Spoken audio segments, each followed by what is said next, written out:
Okay.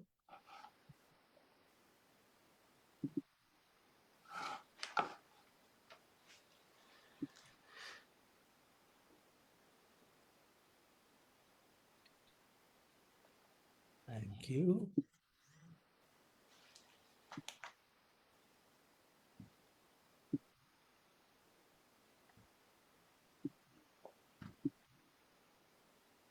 So welcome everyone to Cyber Sangha. Today we have another dialogue on spirituality and science. And again, we have Guy Desbois, who this is the part 3 of the heart coherence or inner coherence, and I'll talk a little more about that. But before that, I wanted to first thank the whole team behind Cyber Sangha, Poli, Milos, and particularly Noel, who's stepping up as our main host. Um, and of course, Tenzin Wangyal Rinpoche, who started this, it's his vision of really being able to bring teachings, bring dialogues, bring different kinds of wisdom and practices to everyone for free. So that's cybersangha.net. And for example, we have different activities. Maybe most are familiar with our full moon practice. The next one will be on December 4th and will be led by Mei Lin Lemingbach. And as you know, we kind of pass the baton from one country to the other. So we do it for 24 hours. You can join at any time and you'll hear the meditation guided in English, in Finnish, in French, in Spanish, so many languages. So you're welcome. You just have to register in cybersangha.net and you'll get the link. Also, this Friday, another great friend and practitioner, Elise Satar Moss, will be guiding practice resting in being, a guided mindfulness meditation. So all of that is in cybersangha.net. In addition, and I'll mention this again, but Guy will start another course January 2026 on cardiac coherence as important to meditation. So let me introduce Guy and let's get into the heart of the matter. So again, today it's Inner Smile of the Heart, Part 3, Cardiac Coherence as a Portal to Meditation. You can see parts 1 and 2. They are still on our website. And Guy will talk a little bit on that at the beginning as we introduce the Part 3 today. And Guy has received his master's degree in physical chemistry with a focus on quantum chemistry and physical methods applied to chemical analysis. He went on to teach math, physics, and chemistry, and he has served as an energy therapist for 30 years, including working with energetic balance, Metatron bioresonance diagnosis and treatment, and HeartMath cardiac coherence. Guy has studied Tibetan Buddhism since 1985 and has practiced in the Tibetan Bon tradition since 2009. He's an instructor for Mincha France and Swiss Romand and brings his interest and expertise in science in dialogue with Dharma. So welcome, Guy. It's great to see you again and to have this dialogue with you on Inner Smile of the Heart. So as we start, can you tell us a little bit on kind of how you came to this particularly inner smile of the heart in terms of cardiac coherence, and a little bit of what maybe the audience that were not at parts 2 and 1, if you can tell them a little bit of the basics so we can get into part 3.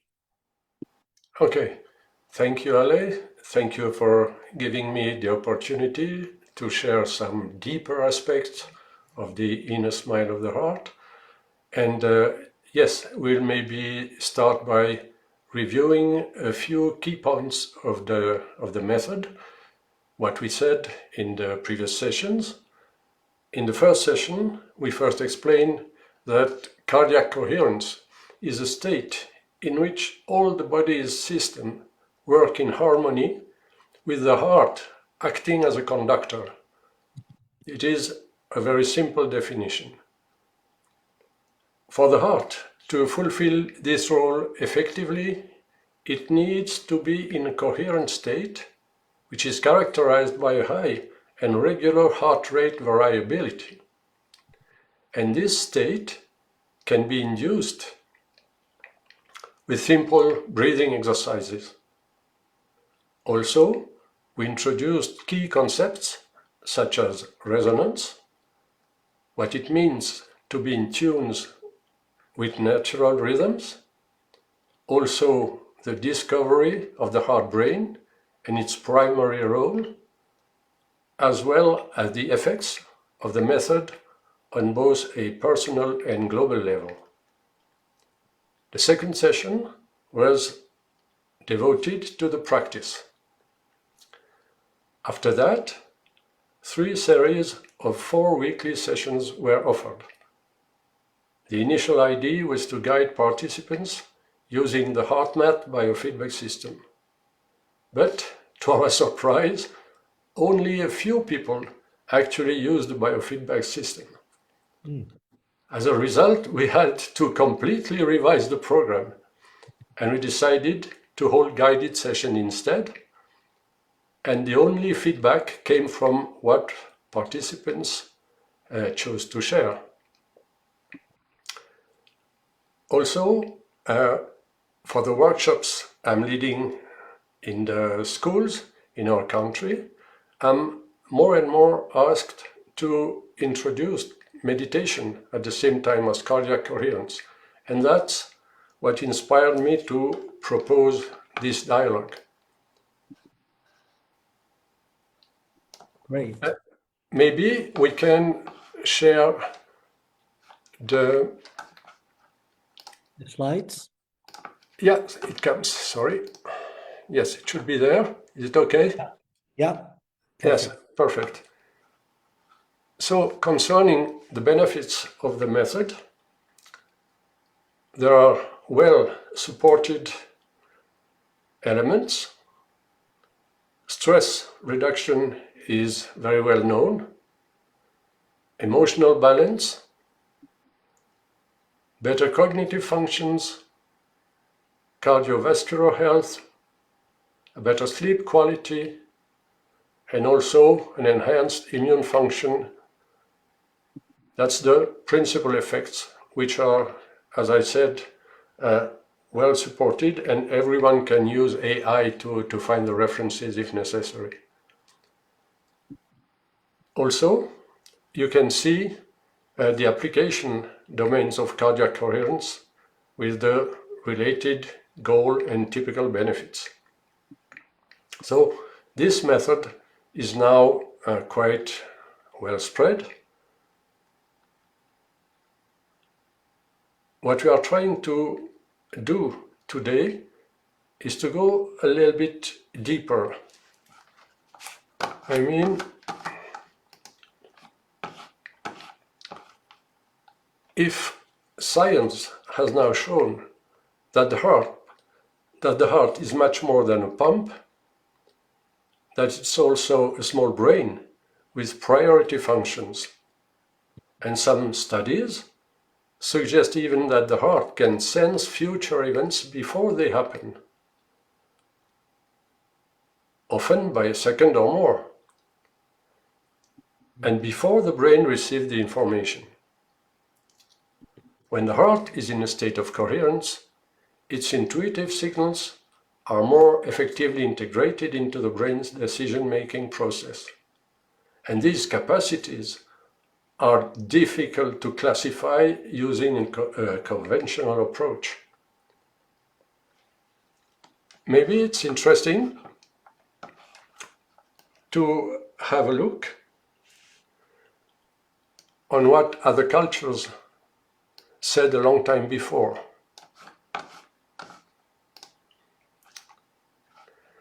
For instance, in ancient Egypt, contrary to our modern view, the Egyptians did not place intelligence in the brain but in the heart.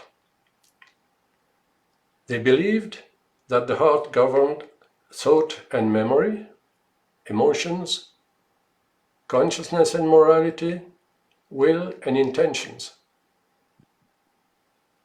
And to check how someone has used his heart during his life, at the time of death, the heart was weighed against the feather of Mat. Mat was the Egyptian goddess of cosmic harmony, truth, justice, order, and balance. And you can see on the image, on the scale, on one side there's a small heart, on the other side that's the feather of Mat. And if the heart is lighter than the feather, the access is given to higher realms, otherwise not. So that's interesting to see this vision of the heart. Also, in the Ayurveda system, the heart occupies a central place, both physiologically, energetically, and spiritually. Its role is much broader than in modern biomedicine. It's the center of life and consciousness. It regulates the three doshas, governs the circulation of the fluids, blood and others. It's the center of prana and the energy system. It has an emotional and spiritual dimension. And practices such as pranayama, meditation, mantras, all nourish the heart in the broadest sense.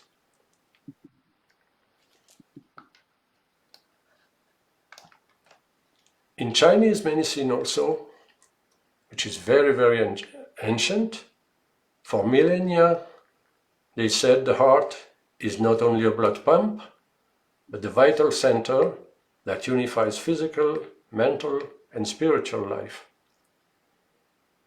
Like an emperor, the heart receives all information and then redistributes it to the other organs.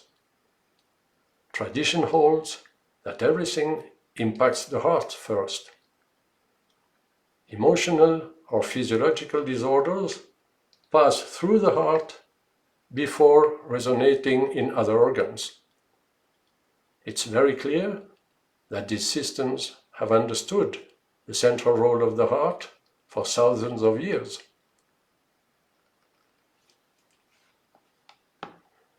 Now,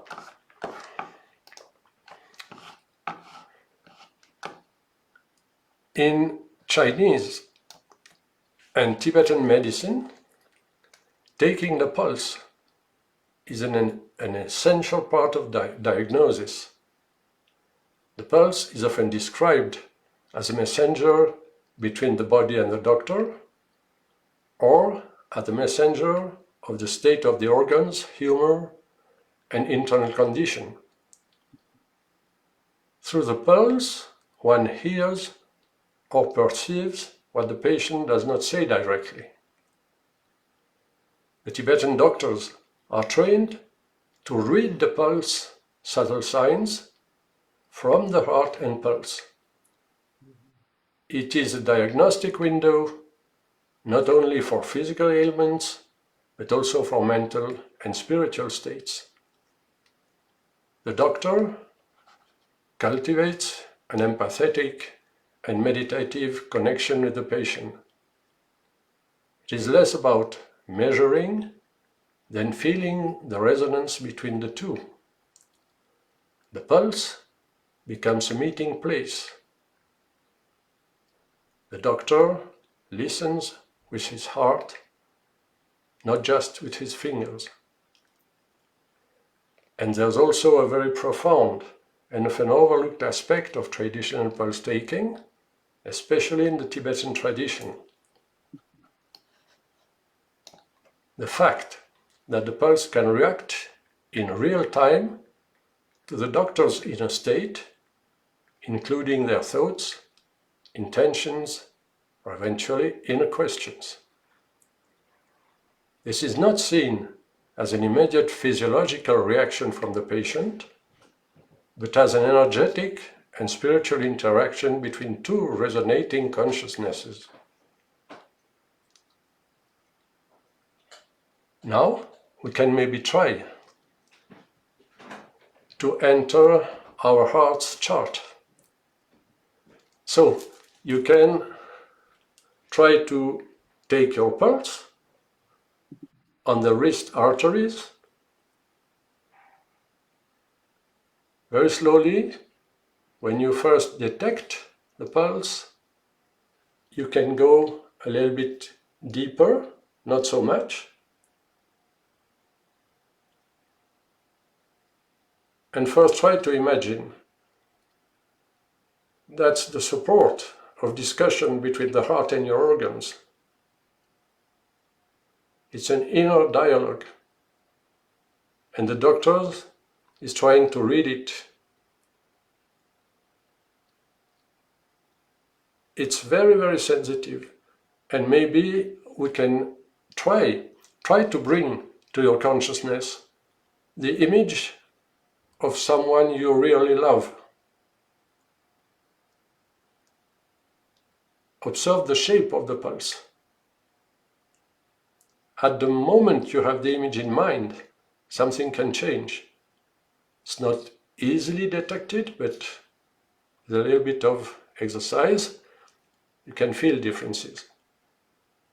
Or maybe you can imagine different colors. The red, the blue, yellow. Sometimes the pulse is more flat or more energetic. Those aspects are detected by the doctor. And also on the spiritual level, which is much more for us difficult to access, but they can do that.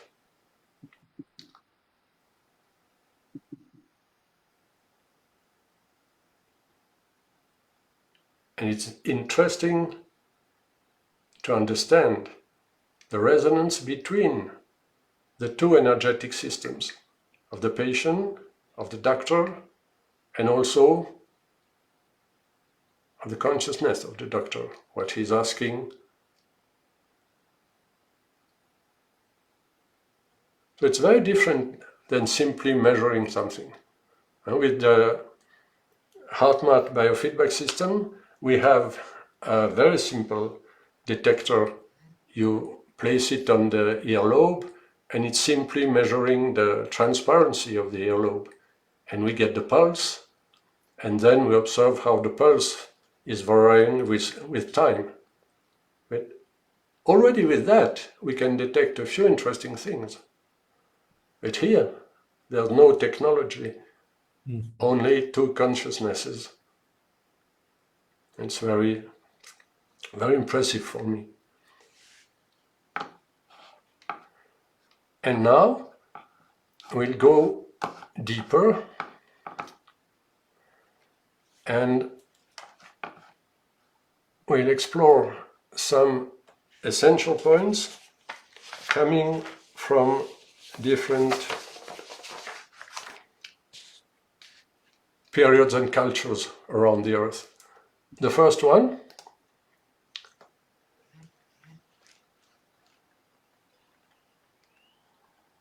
comes from America, from the Native Americans, not so long ago, if you can read the date.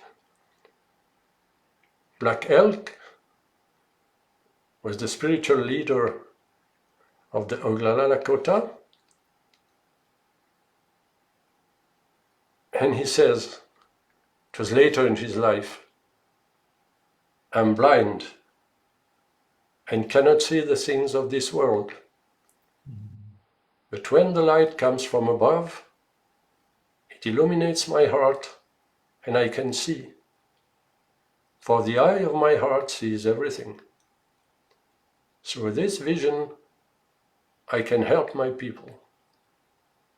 The heart is a sanctuary within which there is a small space where the Great Spirit resides, and that is the eye. It is the eye of Wakantanka through which he sees all things and through which we see him.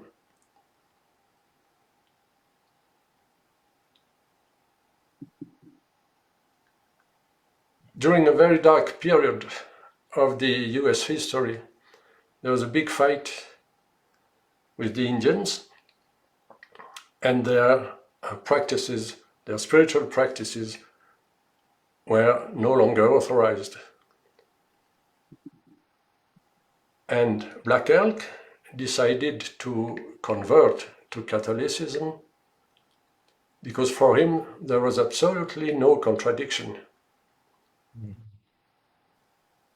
And later in his life he came back to his tradition.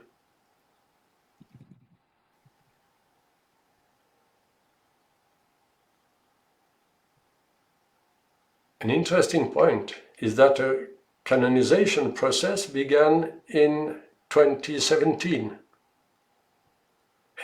And for the Vatican, his potential sainthood is a testament to his blending, of Lakota and Catholic spirituality. So that's a wonderful example of a very deeper function of the heart. Now we make a big jump in time.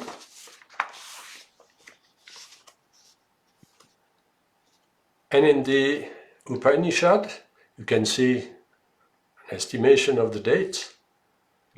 It is said, in the cavity of the heart shines the self, smaller than a grain of rice, smaller than a grain of barley, but greater than the earth, greater than the sky, greater than all worlds.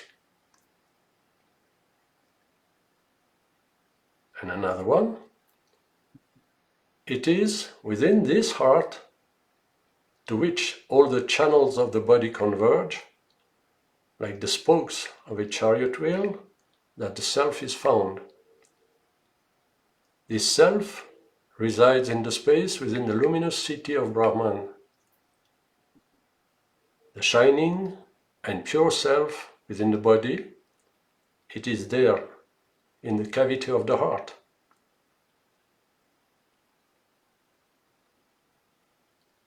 And we can see in a small picture above, there's a small place in the heart with light inside.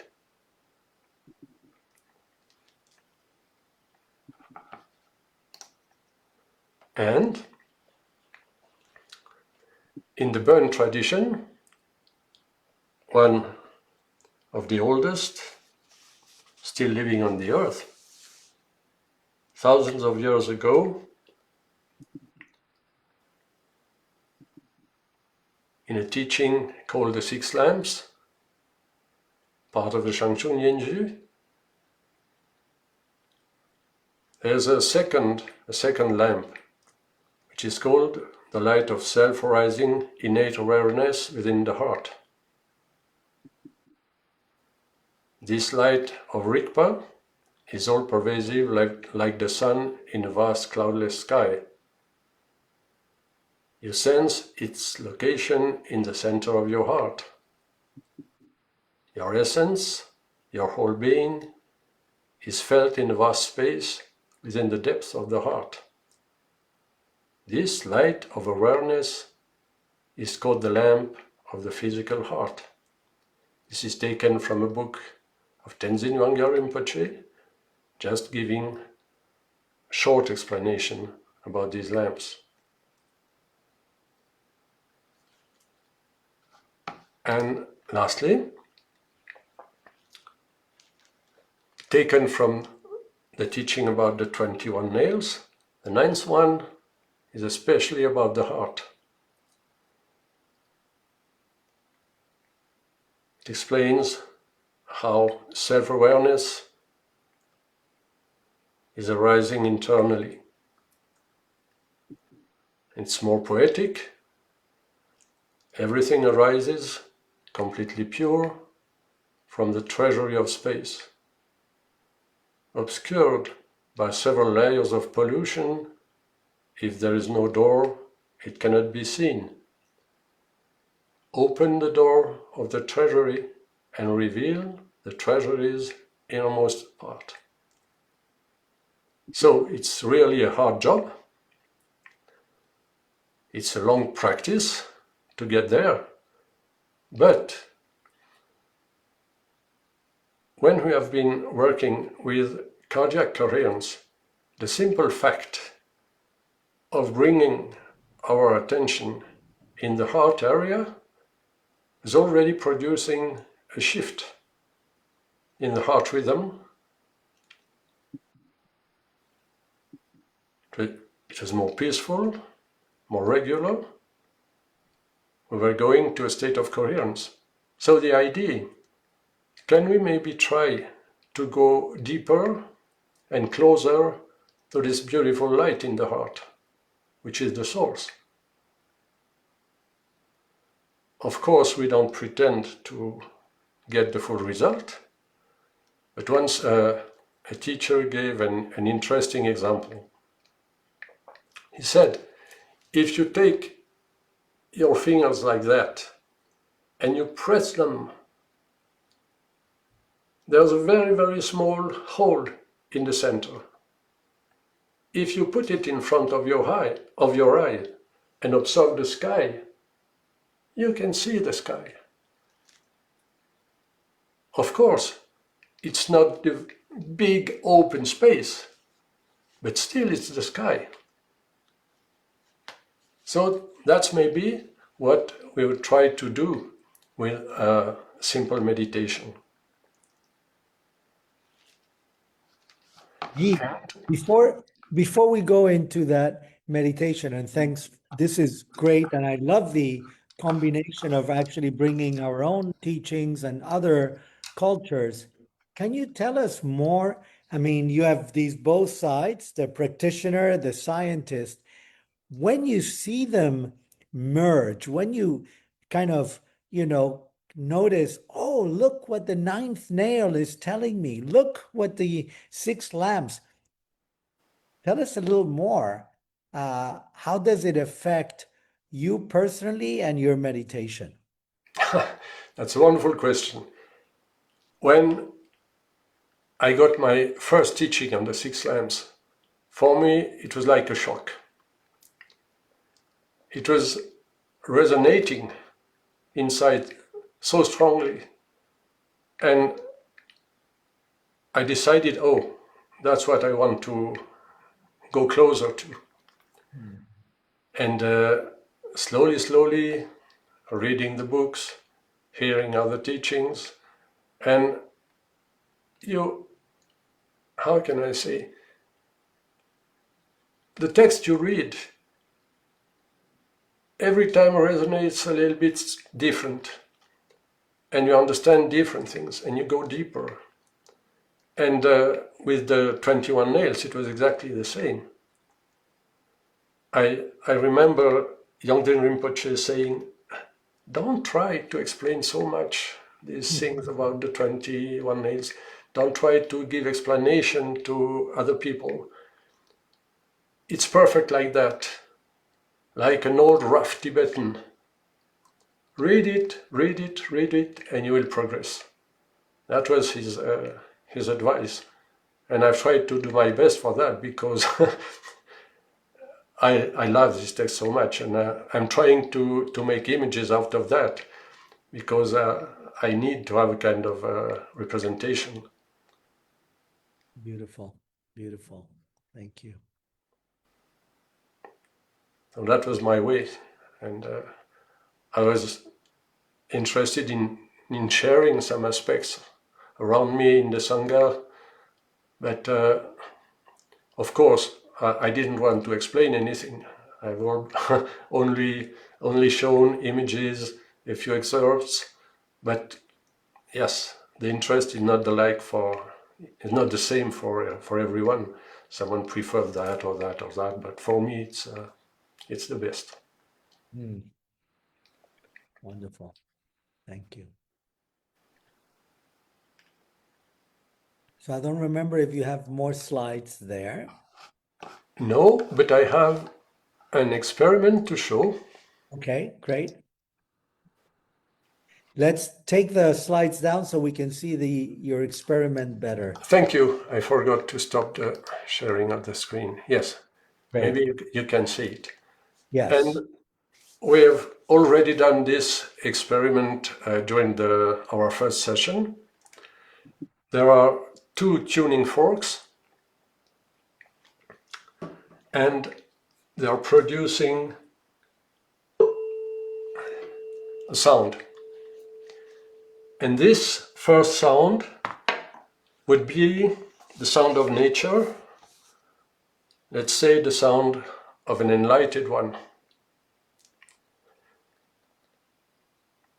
We have heard that everyone has the Buddha nature inside, but it's not resonating.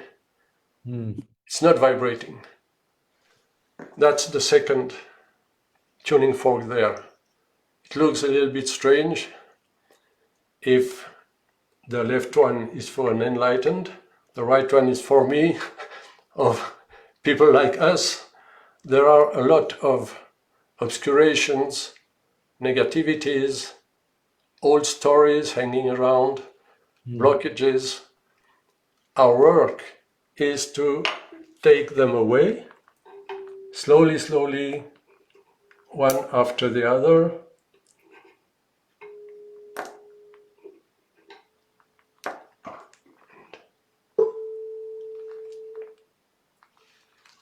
A tiny little bit resonating, it's not enough. This away is, and this, and finally,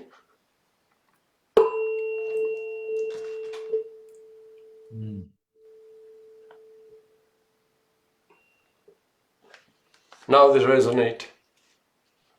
We can maybe slowly, slowly find and express our true nature. So tell us more about this resonance. I mean, I love that you were able to do it through an experiment. And I know you're not supposed to explain, you just show, but I'm going to ask you a little bit about explanation. So, what you just did, if you would explain it in a class, and I know you teach, so how would you explain it? A very simple explanation would be, if you try to remember when you were a young child and you saw other ones playing with a scale. Oh, it looks nice, and you sit on it, you begin to move your arms and legs, and nothing happens. Because you have to learn the right movement. And as soon as there is a small balance, you have to add. Otherwise, it doesn't work. And that's the principle of resonance. Here, with the tuning forks, sound is only air vibrations, something very, very soft. But if the rhythm is exactly the same as the one of the hard metal piece there, every push coming at the right moment, it amplifies, amplifies, amplifies, and that's the resonance.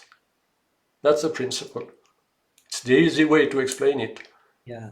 So let's say, many of our audience practice Salung. So when I was seeing the right side fork with all the clamps, it seems almost like, okay, there are my chakras, but they're a little cluttered, right? And as we maybe are doing a Tsalung and they get a little uncluttered is when you're removing them. And slowly, as you remove them all, suddenly we can get in that resonance, maybe similar to what we call connecting to the inner refuge. Does that make sense? Yes, yes, of course. The goal of the Tsalung, there are two main goals. The first one is to purify, take away the negativities, open the channels, and at the same time you deepen your meditation. That's exactly what we are expecting to do, but a different way.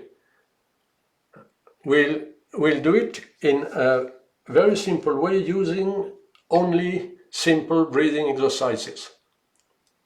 That's our way to go inside. Be present in the breath. Then the heart is responding, and we are connected with the energy, the breath, and with our heart. It means that's a practice of the body, but really from inside. From inside, the most important rhythm we have in us. If you remember, we said this also in the first session. Imagine your life 15 days after conception. A very, very small embryo, small, about 1 millimeter of size. And already there, a rhythmic movement of fluids begins before the physical heart is formed. Science doesn't understand exactly the cause of this movement. And then the growing cells arrange in interaction with the movement of the fluids to form the physical heart. And at the 21st day, the heart is beating before all the other systems, nervous system, organs, whatever. It means everything in our life has begun with this heartbeat. And nine months later, when we come out, we have our first experience with the breath, independently. Maybe they have to hang us the reverse to empty the lungs, huh? But that's the beginning. And after that, these two rhythms are always with us. And our goal is to bring more awareness in the process. That's what we are trying to do with the meditation. Wonderful. So, do you want to guide us into some practice? Yes, we can make a short practice. Excellent.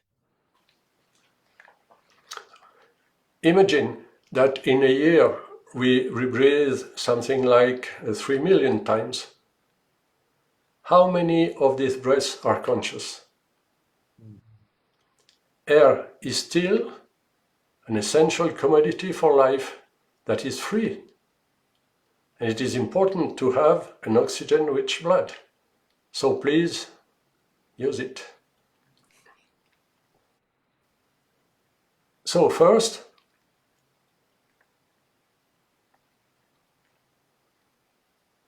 take a comfortable position.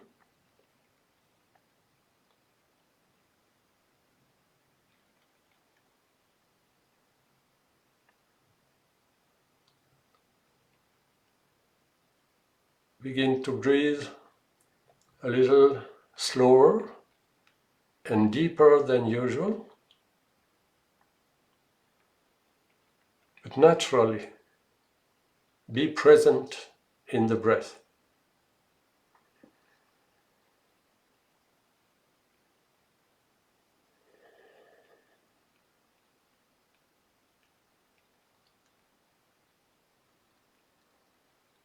Deeper, slower,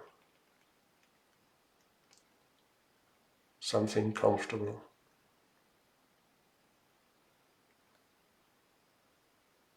And then we'll check the airways, the nostrils. Are there any tensions there? In the throat, the chest, solar plexus maybe? Simply notice. Continue to breathe slowly, deeply.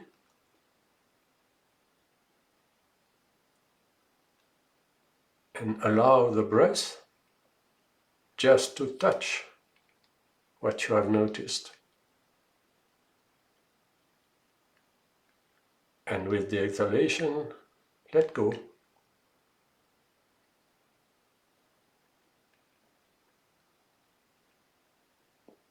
Release the tensions.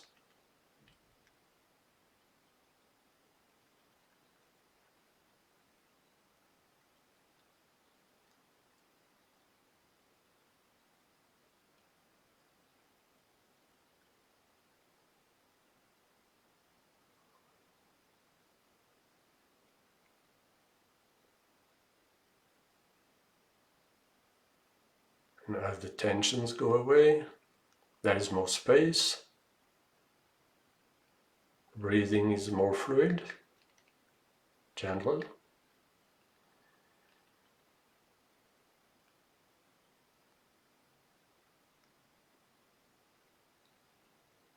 And the stillness comes with it.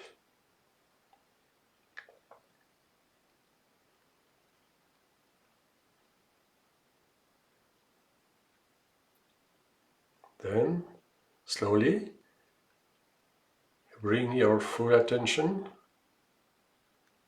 in the heart area. Maybe you can put your hand on the chest, feel the contact. As soon as you feel the contact, your attention is there. That's what we want.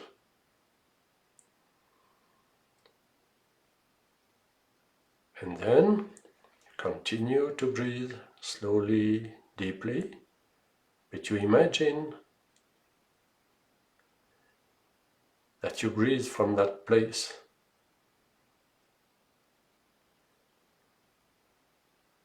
And also that the air is coming in and out in front of you as if everything is open.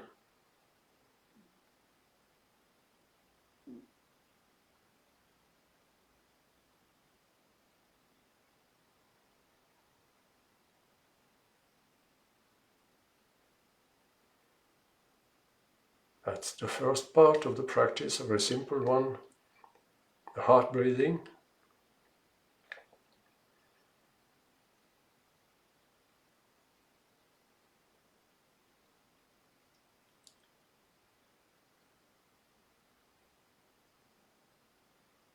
And as we are maybe now more comfortable, we can bring to awareness the image of someone we love,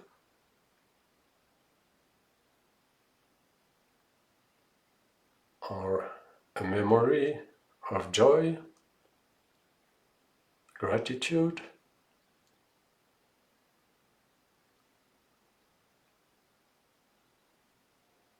These qualities are the intrinsic qualities of the energetic heart.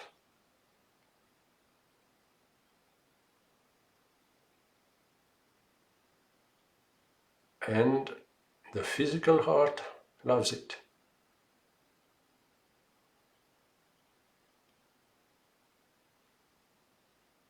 It becomes more and more coherent.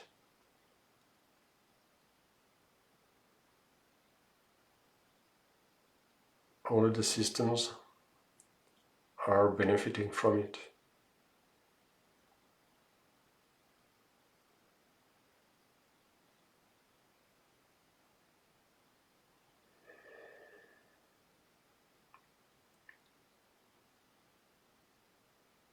If possible, we can try to breathe even deeper.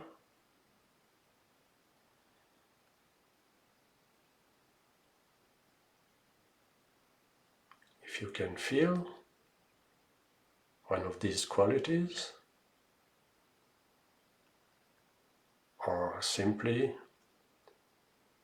a gentle warmth in the heart area, let it fill your whole body.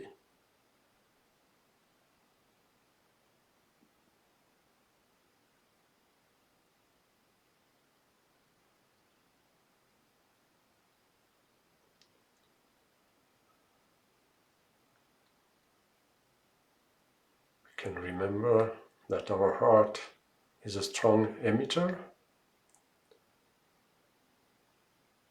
These positive energies can radiate beyond our body for the benefit of others.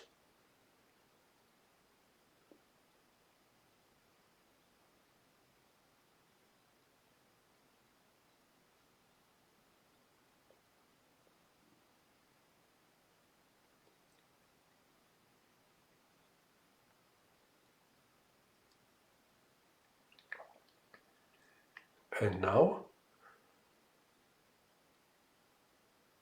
we can imagine bringing our full attention inside our hearts.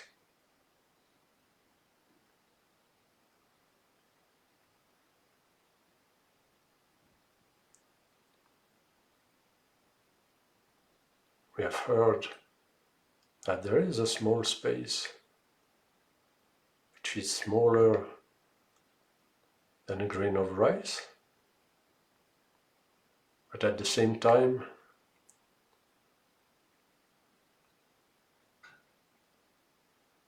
as big as the big space around us.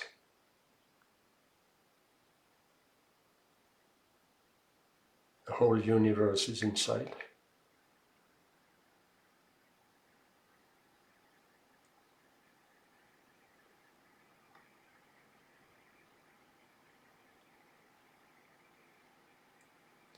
And somewhere in that space there's a light, bright light,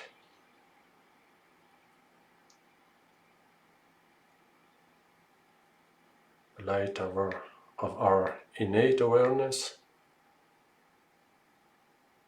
We can imagine it's there.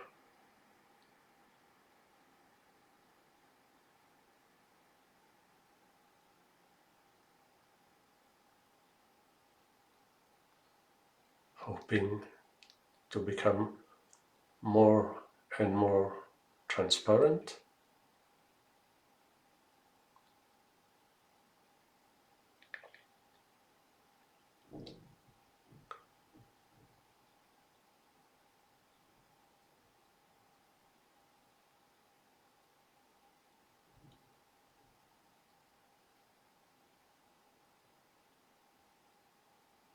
Can imagine that we are very close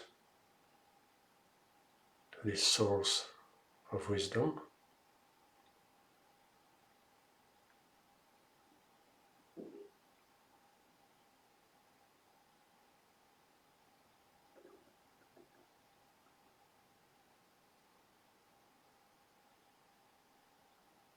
We can fully rest there.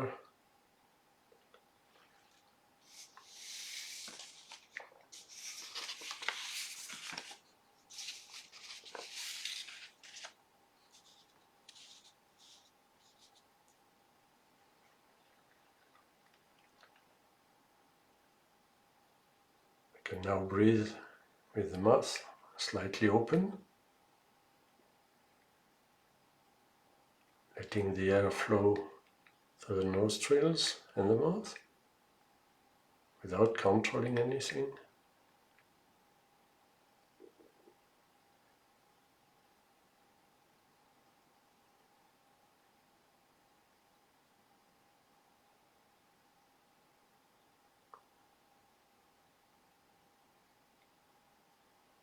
this space of the heart is secure.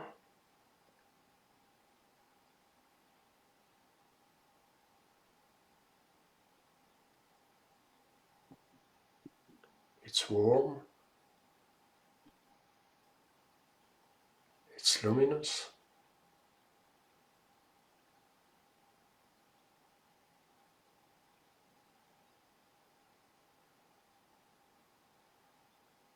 And it's always there with us.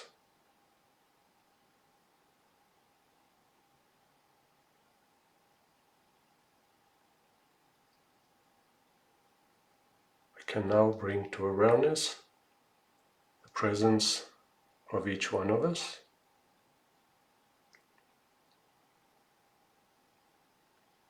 In this shared space of our hearts.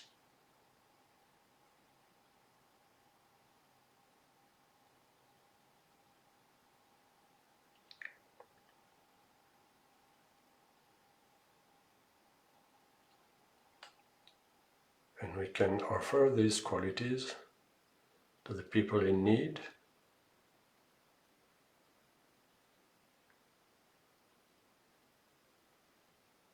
to the places on the planet where it is needed.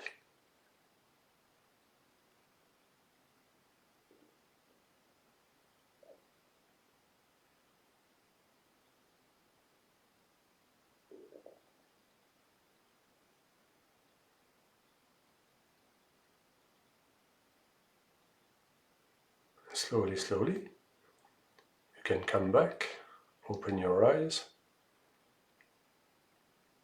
That's the kind of practice. Thank you, everyone. Thank you. Thank you, Guy. I have a few questions maybe to round up before we conclude. So first, when you say coherence, it seems that you're saying that the heart helps us the coherence of the whole system. Is that correct? Yes? Okay. So when we notice that, something is not in coherence, like, we are aiming to that, what do you suggest us to do? The most simple practice, bring your attention in the heart area, which means shifting from the monkey mind to the heart mind, in essence. And then simply breathe a little deeper and slower than usual. And with time it becomes a habit. You can do it like that. So self-regulate. Yes. Yeah. The other part, what do you suggest for people who are not good in visualizing? When you're saying, well, connect to that light or bring that light. Is there anything that you suggest for that? Okay. It's an interesting question. I will show.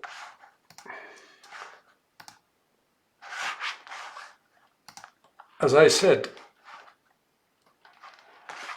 for me, it's important to put things in images. And if it's not possible to visualize, you can try to find images which are inspiring for you. And it helps to remember.